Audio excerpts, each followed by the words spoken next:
Stone Cold Steve Austin was my first favorite. Then you go to The Rock, then you go to Cena. And now I got to say, my man who is on the podcast right now is my new favorite WWE superstar of all time. We've got Mr. Money in the Bank turned the WWE Heavyweight Champion and probably the most electric human being in all of Iowa City on the day that he sent the whole state into an absolute whirlwind. Big E, I couldn't be more excited to have you on the podcast. This is the coolest day ever for us. We love talking to former Hawks, and having the champ, the real champ on the podcast is unreal. So welcome, and we're happy to have you, man.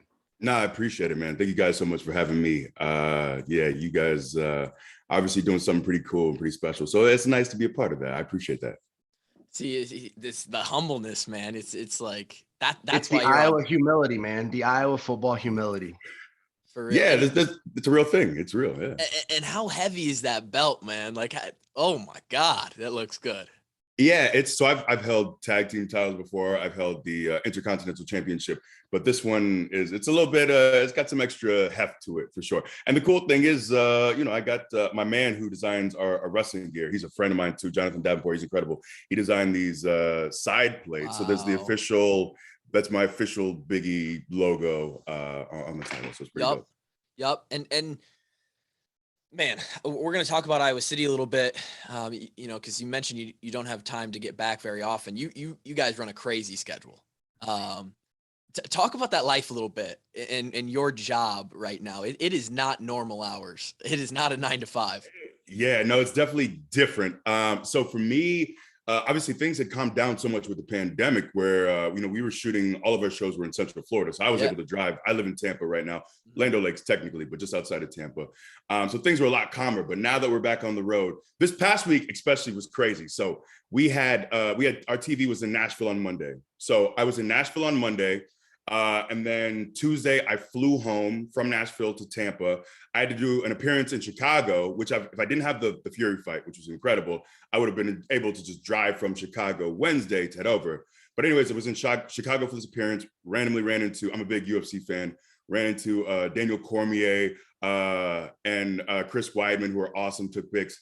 And then went from there to Vegas. I had to go to Vegas Thursday to record the Fury Wilder intro. So we did all that. It was awesome. Electric promo, by the way. Thank you so much. God. Thank you so much, man. That was so much fun. So we did that Thursday. Then Friday morning, I think it was, I'm barely keeping up, flew to Iowa and then met up with the Big Noon Kickoff crew. At one point, I'm losing my mind. So I like my first love was college football. Mm-hmm. And we go to this dinner and I'm sitting next to Reggie Bush, who in my opinion, Bush, man, I saw those pictures and I was losing my mind, man. Like Reggie Bush is that dude. Yeah, yes, still.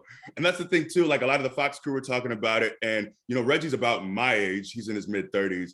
And like, he's the one guy who a lot of guys like who are still 18, 19, 20 still resonate with. He's still that dude. Like, even if you didn't grow up like watching him when you were a little bit old, like he's still that guy. So there's at one point Friday, we're in Coralville at Iowa Power River, I think is the name of that restaurant. Yep. Yeah, they're awesome. And we were sitting down and it's Reggie Bush next to me and Matt Leinart, Brady Quinn, and everyone was so cool. So we do all that. And then obviously everything Saturday in Iowa City. Unfortunately, I didn't get to see all the game and I didn't have Wi-Fi on the plane. So I actually left and we were down 17-3 when I left because that was the only way I could make the flight was getting out of there in time. So they rushed me out of there. And I'm thinking, man, it's just not going that well. And who knows? And I'm expecting to open my phone and be real sad when I finally touch down in Vegas. But when I saw everything, so I, afterwards landed in Vegas, the game was already over. And I was losing my mind seeing Iowa City, seeing Kinnick going nuts, seeing like, it felt like at the end when everyone rushed the field, you couldn't see a blade of grass. No. It's just filled with stints. Like, man, I definitely had FOMO. It was obviously really cool to be at the Fury Wilder fight. But man, I would have loved to be there for the entire game. But what a week indeed. You mentioned that fight a couple times before we get into the Hawks. How does it feel to be attached to one of the most electric, best heavyweight fights of all time?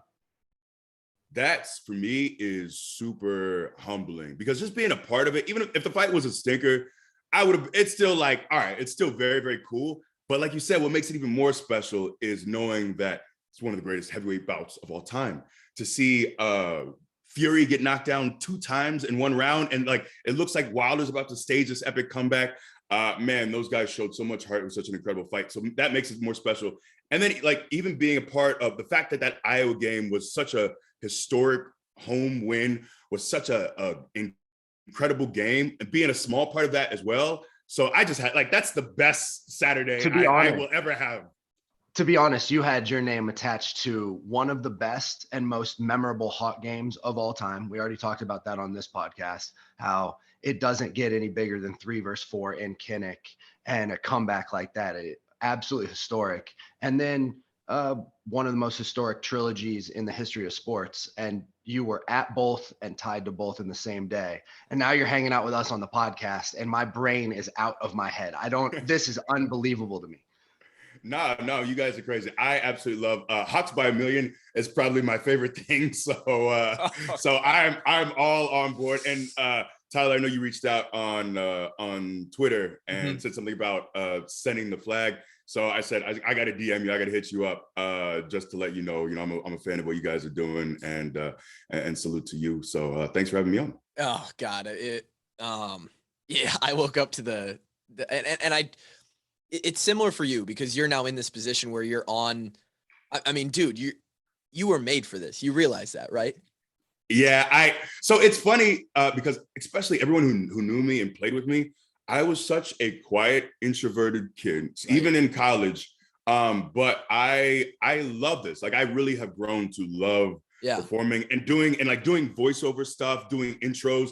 Like, this is the stuff that I love doing. So for me, getting back to Iowa City, getting to put on the overalls that thankfully I didn't get his name, but some giant kid they just found who was at Big Noon Kickoff. They said, "Hey, can we borrow your overalls?" He was more than gracious, so we took pictures with him. I signed his overalls for him too. But like that, this is my wheelhouse. Getting to be a goofball and getting to be a part of be a part of such a massive game, to be a part of my alma mater is such like that just fills my soul so much.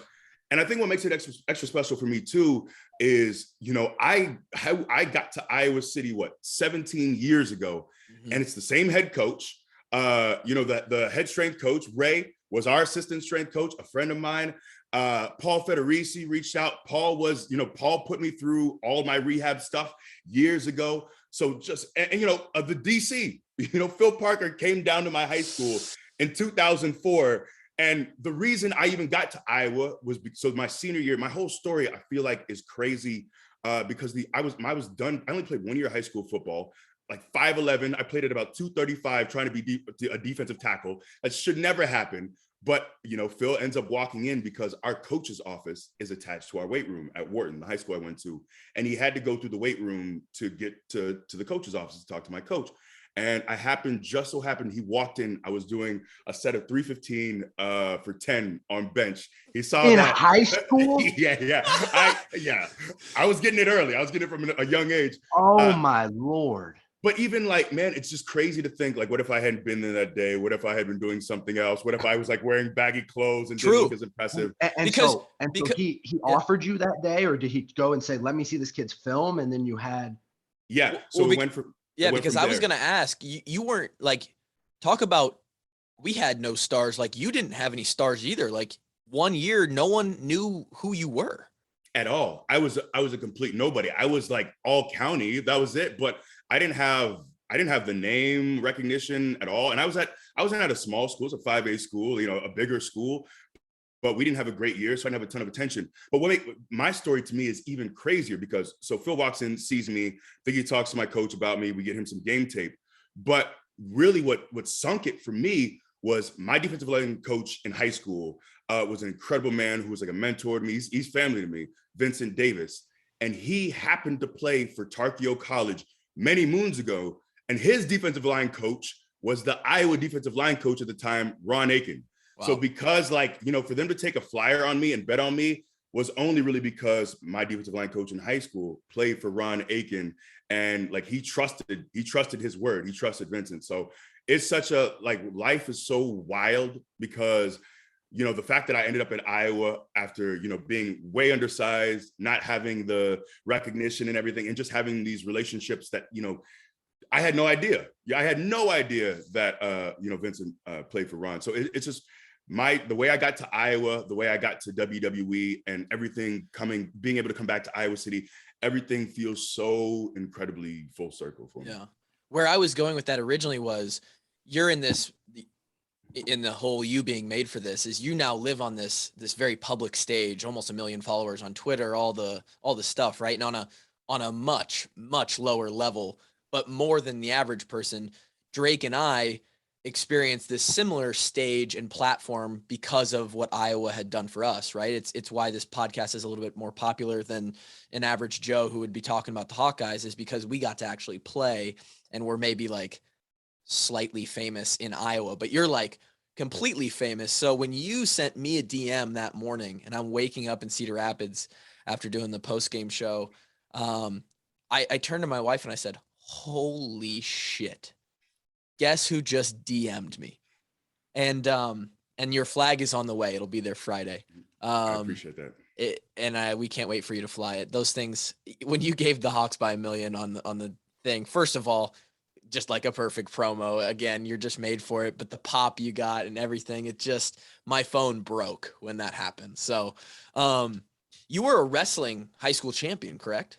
Yeah, so I wrestled at, the reason I only played 1 year high school football, like football is my first love, but my parents had me go to a prep school called Tampa Prep, a great school in downtown Tampa, but they don't have a football team. Right. So I was there from 6th through 11th grade. And for me, I was like, all right, what's the next most physical thing I can do? And that was wrestling. So I started wrestling in 7th grade, and it took me a while to get good at it. But yeah, I won a state championship at 215 pounds my junior year of high school. I was going to say, how impossible were you to take down? Because being that you could bench 315 10 times, and I know you weren't skipping leg day, that means that you were a 500 or 600 pound squatter in high school, which, like, no high school kid can shoot a single or a double and get in on your hips. You're just too damn strong. Yeah, I was definitely, I was squatting low 600s in high school. So yeah, I was taken down. I actually wrestled a kid named Rashad Goff, who's about my age, really, really good. He was 1 win away from being an All-American at Cleveland State. So he ended up beating me that year. And then I think it was like 45-2 wow, or something that That's year. pretty damn good. Yeah. Before Phil Parker walks into Wharton, what is Ettore's future look like? Like, what was going to happen? Did you consider wrestling in college, or what was the plan? So for me, I was lucky enough to do well on my PSATs, and in Florida, I think it's called a Bright Future Scholarship. But anyways, I had some academic money. Okay. And I had a full ride to like an in-state school. So my plan was to go to Florida and hopefully just walk on and give it a shot from there. Okay. I had a very loose plan to hopefully just walk on. But I didn't really have a connection with the program to be a preferred walk on. That was just my very loose goal. And then I also, like, USF wanted me to walk on as well. And at the time they were in a very good program. Yeah. UCF as well. So I thought about some local schools, but I was just going to kind of wing it and go from there. Took the chance on Iowa, and obviously the rest is history. You redshirted in 2004, which was a pretty decent year in Iowa City. What do you remember from the time you took a chance on Iowa City, the black and gold, you come in? I mean, I've got your recruiting class that you came in with up here. There's some dudes now, like Andy Brodell, Charles Godfrey, Bradley Fletcher, Sean Green, Mitch King, Matt Kroll. I mean, you guys had a class, my guy. Like, what do you remember from like campus freshman year Iowa City? Well, I always think of, especially early on, I tend to think of my time at Iowa as the best of times and the worst of times. And the worst of times was just because of all the injuries. You know, it didn't take long. I got there during the summer. Workouts went well. And I got to a point, and you never know how things work out, but I got to a point where, you know, in camp, I had a conversation with Coach Aiken, and it was, hey, we're thinking about not redshirting you this year and getting to play. And mind you, Jonathan Babineau, who played over a decade with the Falcons, Yep. Started. He was a starter then. Matt Roth, D-Rob was the other end. Like that was a really good defensive line. The front seven too, Chad Greenway, Abdul Hodge. So man, I was just really excited about the prospect of getting to play. I obviously wasn't being promised a starting spot or anything, but an opportunity to play on that stacked team would have been awesome. Then shortly thereafter, I ended up tearing my ACL. So for me, I loved my time there. Was there with Coach Doyle and those summer workouts. And things were going well. And I kind of want to backtrack a little bit when you talk about taking a chance on Iowa City. I feel like Iowa definitely took a chance on me for a guy who's super undersized, only played a year. Mind you, I think Iowa was number 8 in the country the year before. Robert Gallery was just drafted number 2 overall. My defensive line coach, Ron Aiken, and I think I just won like assistant coach of the year a year or two prior. So it was a no-brainer. Coach Doyle and that strength staff was considered one of the best in the country. But yeah, everything, my time there was awesome besides the fact that I had these just really devastating injuries. Yeah. And so your career was redshirted in 2004, hurt in 2005, and then you played a little in 2006, correct? Yep. So I had was able to play in every regular season game. So we had a defensive line rotation. But yeah, Mitch King and Matt Crow, who I got to see both this past weekend. They were both the starters then and kind of played behind them coming off the 2 ACLs. I also tore my pec during spring ball the year prior. So I was just a mess, an absolute mess. But I was fortunate I got to play in every game that season until the Alamo Bowl. During bowl prep, I broke my kneecap, my patella. There was 3 inches of space between halves of my patella, tore my patella tendon too. And I said, you know what? I think this football thing might not be for me. And that was it for me. Let me ask you this. Do you think it had anything to do with you being actually too strong for some parts of your body, whether it be your tendons got too strong or your muscles got too strong for the tendons, just because you were absolutely outrageously strong and then you were trying to be explosive in a football sense, and the sheer force you were putting on those breaking points was just too much? Yeah, I think there's definitely something to that. I also, for some reason, and I can do the splits pretty easily without even warming up. Wow. So I was also told that having pretty lax hamstrings contributes to ACL instability as well. So I think that was a contributing factor as well. So we were trying to figure out what the deal was, but it's probably a combination of the two. Yeah. That's a big pec to tear, by the way. Yes. My God. Like, did it clean tear? It was a clean tear. So thankfully, like, surgery was not that difficult. They were able to pretty easily attach it. So right now, I think with I don't know how it still is, but you can kind of see if I flex my pec shirtless. There's a little hole in there. Not the hole. It's actually the pec itself is fine and full, but the bicep tendon kind of, you can see it drops down a little bit, especially when it's flexed. You can see the bicep tendon on the left side. But other than that, man, I was able, after all the injuries and everything, I thought, man, I'm never going to be as strong as I once was. But thankfully, all the credit in the world to Paul Federici and his rehab team. I feel like I spent way more time with Paul than anyone else, just with all the rehabs and everything. But my body feels great now. I went from, I think at Iowa, I think I might have been benching in the high 4s. And, a few years later, I was able to, 575 was my best bench years later. So we just watched that video, dude. The video of you getting spotted by Roman Reigns, getting hyped by John Cena. Yeah. Holy shit, dude. You had to feel the most adrenaline that you felt in a long time before you're about to do that. That was crazy too. And John, mind you, at the time, I'm still in FCW. No one knows who I am. I'm not on TV. I'm still trying to work my way up. So John tells me he has this massive match with The Rock at WrestleMania, and it's being billed as once in a lifetime. This is the first one. They did a second one. Dude. So it's once in a lifetime, but we're going to do it again later. But anyway, of course. So he tells me, all right, this is going to be, if you hit this bench, it will be in this video package for my match with The Rock. And at the time, that's a big deal to get that kind of exposure, to be on, whether it was USA or wherever it aired. It was a big deal. So, I'm as amped as I can be, but having all the boys around, guys that I trained with for years, all around supporting me, hyping me up, having John like dap me up afterwards. That was a pretty incredible moment. But yeah, 575. That was the best bench I ever hit too. I thought, oh, one day I'll hit 600. I'll blow this out of the water. That was the best bench day I ever had in my life and ever will have in my life. In the Iowa cutoff too.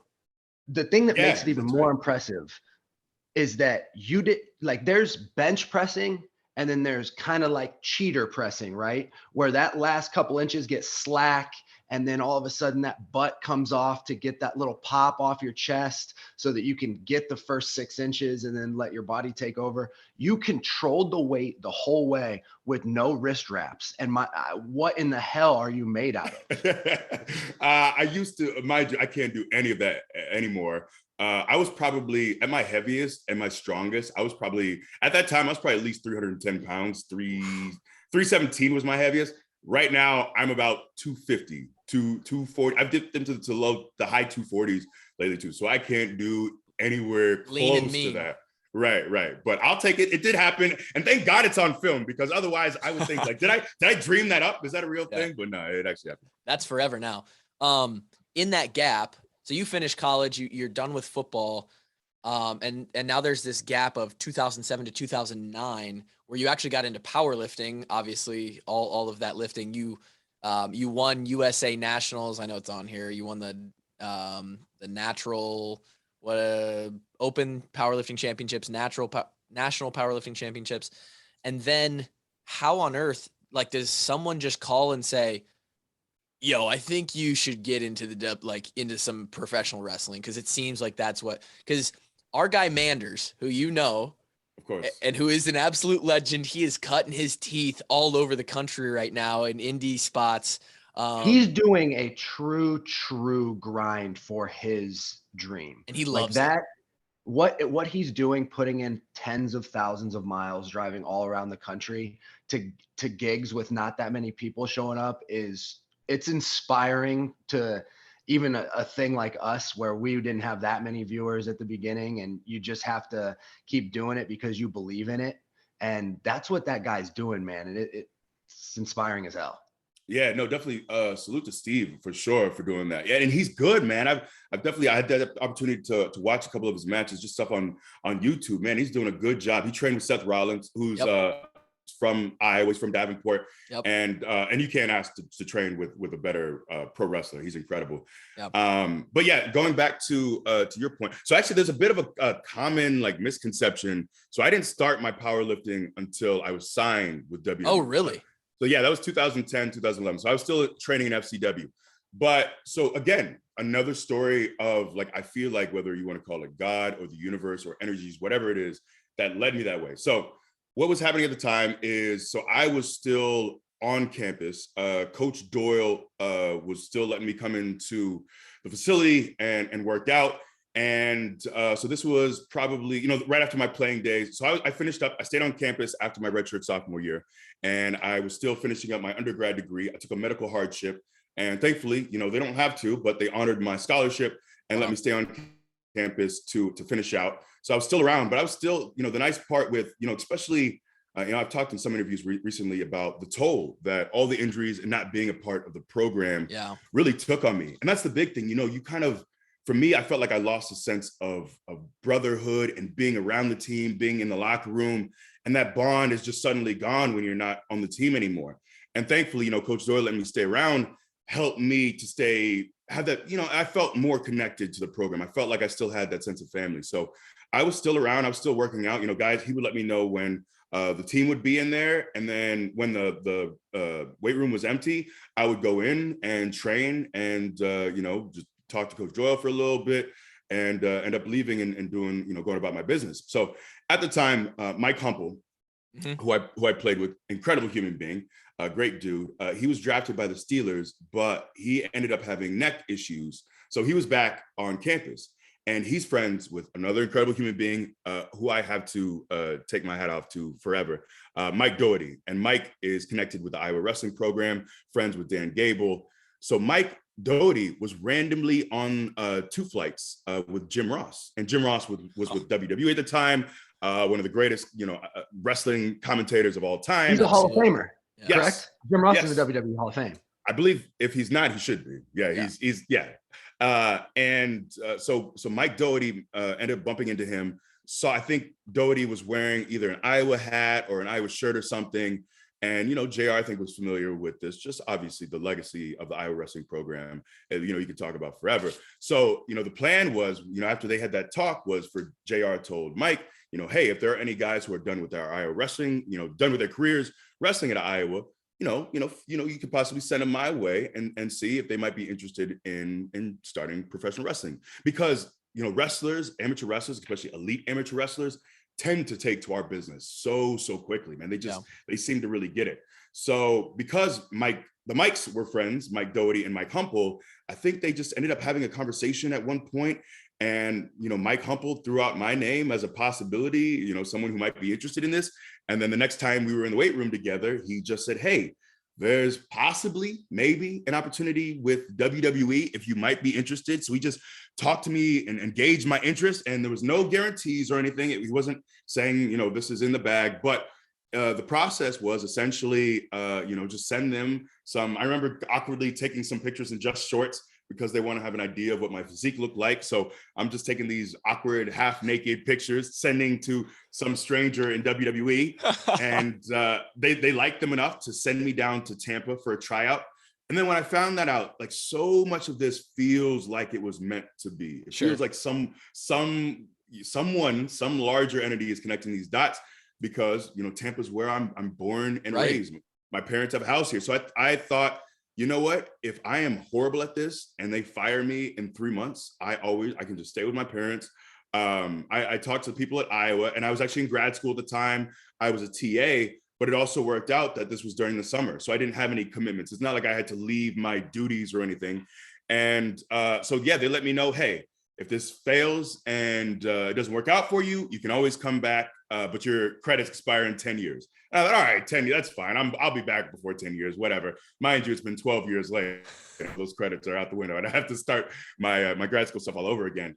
But so I thought, when I found out, FCW was in Tampa, I thought, man, it just feels like this is meant to be, because I have this safety net. Like, things go awry, stay with my parents for a little bit, go back to Iowa, and I'll just, I'll go back to my plan, which was to finish up my master's, probably start a PhD, and then get into an athletic department. I wanted to be an AD.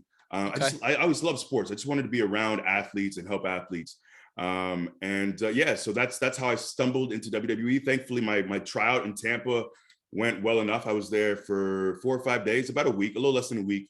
And then I was just kind of spent the next few weeks just by my phone waiting for that text or call that, hey, we want you to come down and sign you. So yeah, that was 2009, and what a wild ride it's been. And in 2009, it was FCW. Now it's known as NXT, which, for those listening who are maybe just Iowa football fans, aren't really big into professional wrestling, that's like AAA ball in professional baseball, or like the G League for NBA. You spend 3 years there. It changes into NXT.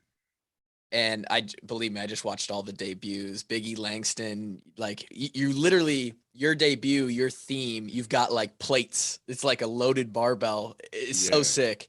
And then in 2014, you're brought to the main roster, and then in 2014, you debut as the New Day with Kofi Kingston and Xavier Woods. Dude, the coolest. And you probably felt like you had your brotherhood back at this point. Like, you found it. It's like, and it's been so cool to watch. I'm not just some guy. Like, I've got Booty-O's. There it is. Christmas. I got Big E on the t-shirt eating cereal. Like, watching the New Day perform, dude, is one of the coolest things. And you guys got to do some crazy things. The whole theme, the pancakes, Xavier with the trombone, coming out of a giant cereal box at WrestleMania. Longest tag team reign in WWE history. Like, what a story. Yeah, man. And you're completely right when you talk about that brotherhood, because I could say without a shadow of a doubt, I love those two men, man. We've been through so much. Our time together in 2014, we've had so much success, but we were off to a rocky start, honestly. Just being told no so many times, people laughing at us for wanting to get this group together.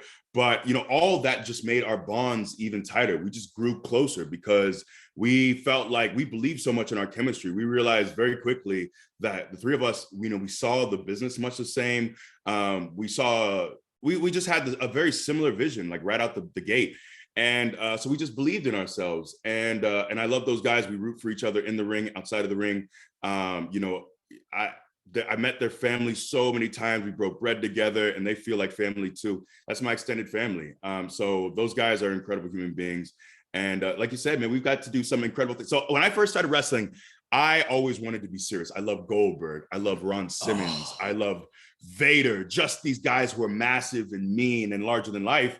So that's what I wanted to be. So that was my early career. Yeah. And then you look, fast forward a few years, and I'm wearing this phallic unicorn horn on my head, and I'm wearing these bright colors and doing splits in the ring and throwing out pancakes.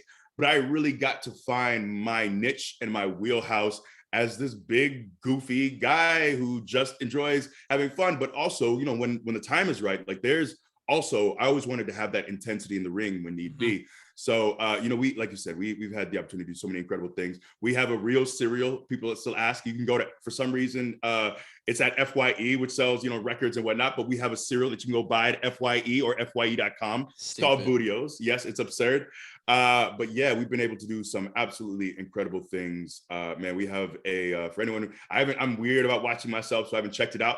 But I've heard a lot of positive things. We have a Netflix special with The Undertaker. It's called Escape the Undertaker that came out October 5th. Okay. You can go watch that. It's it's for Halloween and just in time for that. But yeah, man, it's been such an incredible ride to think back to when my playing days were over. I was 20 years old, thinking that was it for me, trying to find my place in the world, just kind of in many ways feeling lost and purposeless.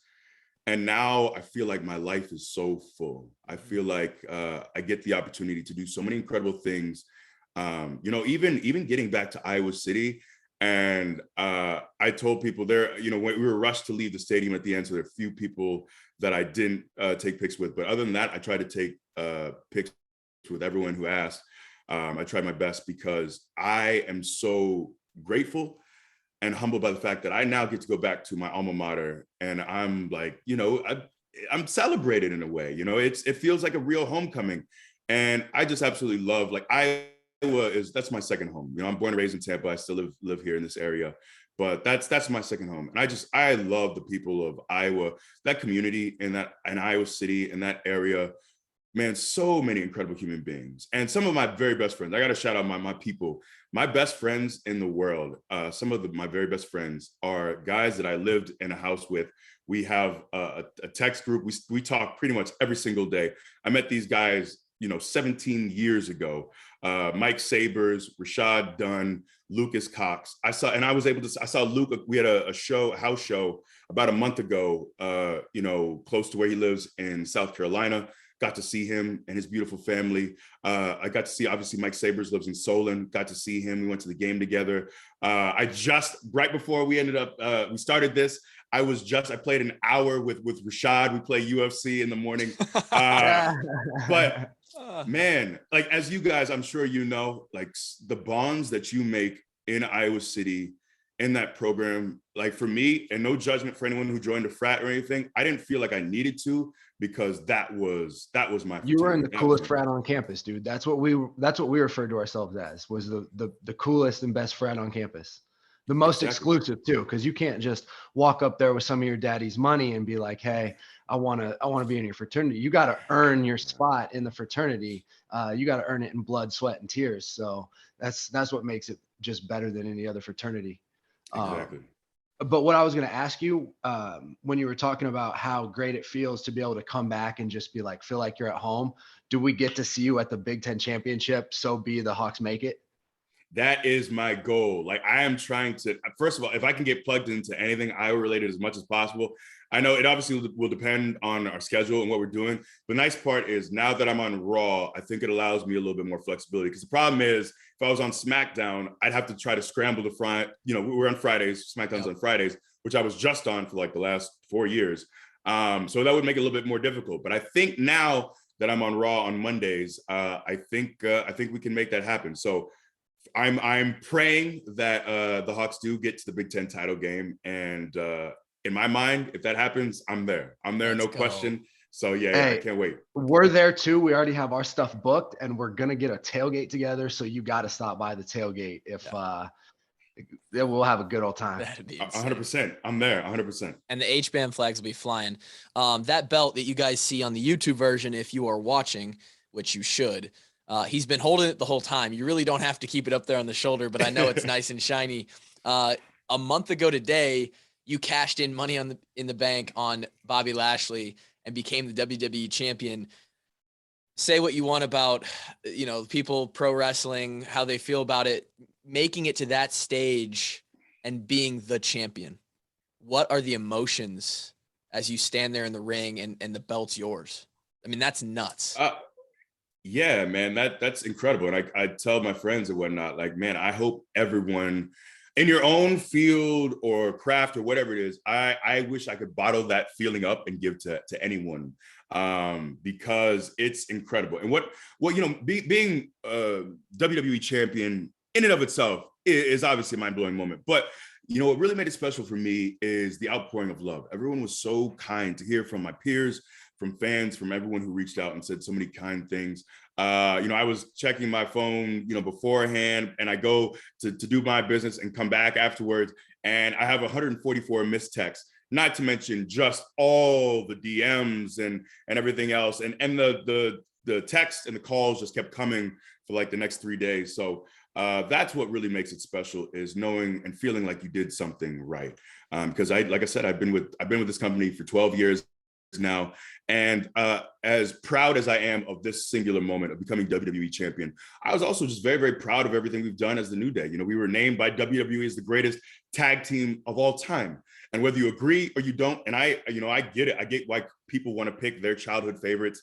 And I get, nostalgia is a huge part of wrestling. You might not see us as your number one, but the fact that I always look back to our roots, and I think back to 3 guys who had doors slammed in their faces, who were told no, but because we were persistent and believed in ourselves, like, to think that, man, thank God that we decided to stay the course, because we were able to do so many wildly incredible things. And I'm so grateful for that. So for me, I thought, that's that walk-on mentality right there. That's what this podcast is based off of, dude. We were 3 guys who were told no a whole lot of times, and we still showed up in Iowa City and just said, well, fuck it. Let's see where this goes.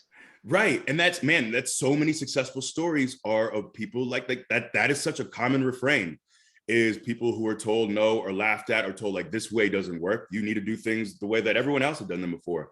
But like getting to forge your own path, your own way, that to me is what makes it so special too, is becoming WWE champion. Yep. It's because there's so many people who wanted me to be serious again, or they wanted me to, get in like dark colors, whatever it is. But I just believe I got to stay the course. I trust in myself as that barometer. And I think when you do things, if your goal is fame or fortune, and that's the reason you get into it, I feel like you're either eventually going to get burned out, or someone is going to push you off your course. But if you're doing it for all the right reasons, and you love the people you work with, and like the bond you guys have, if that's real, like, man, it might not be easy at the beginning. I'm sure like it's not easy. I know like the amount of work it goes into, like, people don't realize, like, if you like having a successful YouTube show or podcast, it's work. It's not easy. And it's like, it takes time to get off the ground, but like, you guys clearly believe in what you're doing. It seems like you guys have a clear bond between each other. There's real love there. So man, like, keep going, just keep going. And when you love what you do, it's not work. Even when it's hard, it's not work. So that's the lesson that I've been able to learn in my life, is I learned to get out of my own way, because I'm someone who, I'm not brimming with the most self-confidence. I'm not, I've always been, I was someone who didn't, struggle with depression, like self-loathing, all these insecurities. And I just eventually learned to, like, man, don't be your own obstacle. Just get out of your way. Just take the leap. And I'm so glad I learned that lesson. It's a really great lesson. Couple more minutes here before we let you go. Some quicker questions. George Kittle, obviously NFL superstar, loves the WWE, huge Seth Rollins fan. They've done a bunch of stuff together. Have you ever met George? Yeah, so actually, George, I've met him a couple of times. He was at a show of ours. I'm assuming it was in the Bay Area. And I remember seeing him in the crowd. As soon as our match is over, someone actually reminded me of this. I run over and jump into his arms. So we actually got this on TV. I can't remember when it was. I think it was pre-pandemic. He's been to a couple WrestleManias. It could have been, I think he went to a WrestleMania in the Bay. Yeah, so it wasn't WrestleMania, because I know WrestleMania would have been way too crazy. I think it was a SmackDown. I can't remember when it was, but yeah, he's at shows, I think, as often as he can be. He might have a little future in WWE if he wants it, because he's a character. Oh my God, yeah, he's perfect for it. He definitely is a character. He knows how to be an entertainer. Yeah, he would make a very easy and seamless crossover to WWE. And he's all right. Who do you think his persona would be most like? Of somebody either past or present? I probably like a bit of a Stone Cold. I could see just a guy, just an ass kicker who does what he wants, who is anti-authority. I could see that. That's Kittle. I'd call, if I had that question, I'd tell George to his face that he's Enzo Amore. Hey, Enzo was super over, by the way, so no shame in that. Oh, dude, Enzo's actually like one of my favorites ever. You have a podcast yourself, with the New Day, and I actually listened to some of your mental health episode right before we did this. So it's cool that you brought that around too. And so anyone who's interested in listening to more of Big E, go check that out or follow him on social media. Bigger pop, Swarm in a big time game or WrestleMania? It's got to be WrestleMania, dude. It's so huge. Oh man, how do you pick against the Swarm though? I know, right? It's hard to say. Let's call it probably. It is different. Let's call it a tie. So I think for me, one of the cool things is I absolutely love being a part of the program, but it is a little bit different when, WrestleMania, when you go out there and people are chanting Big E. Like right. And I think my experience would be different. I never got that experience at Iowa where I was like the guy or got to make a big play. I was never a star there. So it's hard for me to say, because I've been able, fortunately, on the WWE side, I've been able to have, much greater success. So I never got to be, Mitch King was the star of the defensive line when I was there. I was never anything close to what Mitch was. But man, I don't know how you beat being in Kinnick for a game that big, especially when we're that good and you're up against an incredible Penn State team. That atmosphere on Saturday is one of the best atmospheres I've ever been able to be a part of. Like that, I'm just like reliving it right now in my head, and I'm getting goosebumps, man. It's just like that's I don't know how you ever top that, man. Iowa City was absolutely electric. Yeah. Biggest, this is my last one, and then Drake, you can go. Biggest crossover between Division I football and the dedication, the lifestyle of that, and being a professional wrestler. I think for me, what I was able to really take from my time at Iowa was the work, like being able to do the work without making excuses.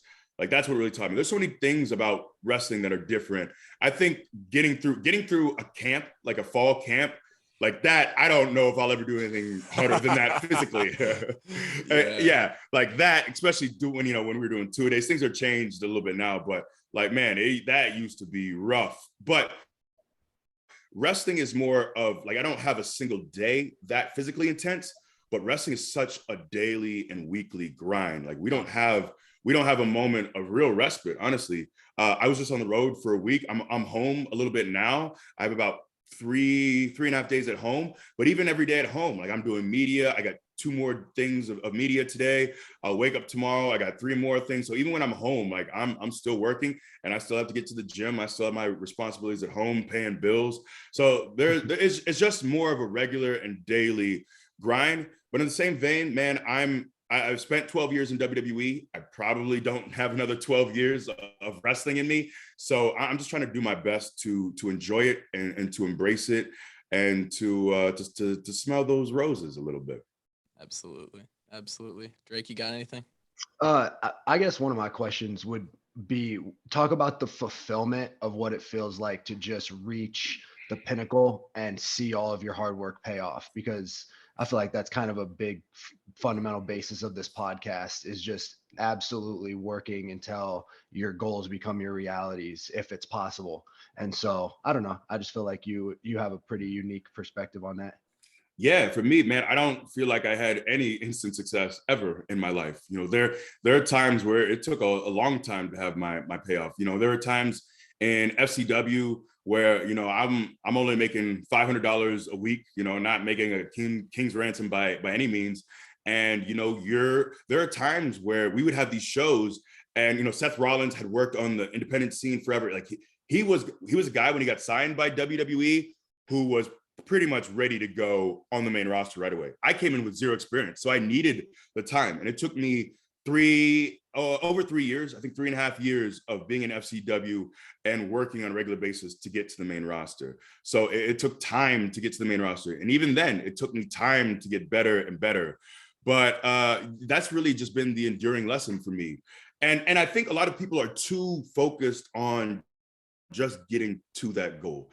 And I try to encourage anyone who's getting into wrestling or whatever it is.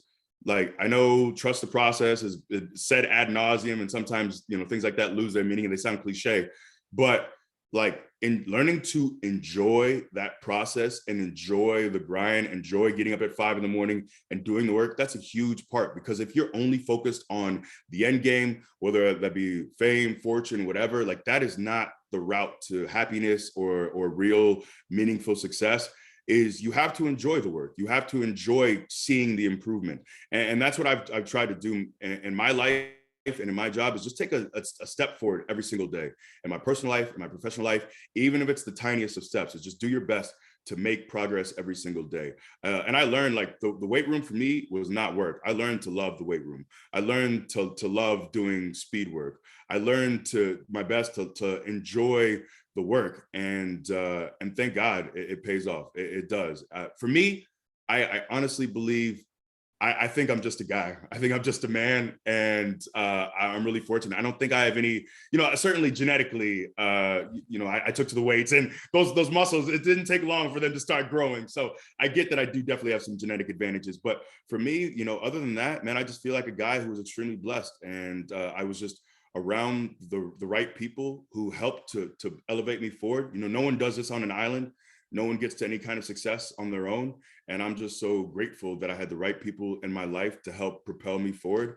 And I feel blessed, man. And I feel like I've gotten to a really good place in my life. And I'm so thankful. Man, well, I hope the fans enjoy this episode. Everybody listening, we are so thankful that you spent time with us. We feel incredible joy to share that Hawkeye brotherhood with you. And it has been fun as hell to watch you go from Iowa to now a professional wrestling career in the spotlight. The Big E podcast, baby. Wash Up Walk-Ons episode, whatever. It's going to be placed in here somewhere. Hopefully it adds to the hype of this season. And maybe we and some of you guys will see Big E at the Big Ten Championship if everything works out correctly. I was just about to say, man, this conversation's been electric, and it was awesome as we expected, and we hope to see you in Indy. I appreciate it, man. You guys are incredible. All the success to you guys. And hopefully I do see you very, very soon. But man, just feeling connected to this program, and I feel completely caught up in the excitement of the season. And I'm grateful for you two for having me on. So I appreciate that. So amazing. Hawks by a million. We'll talk to you guys next time. Peace.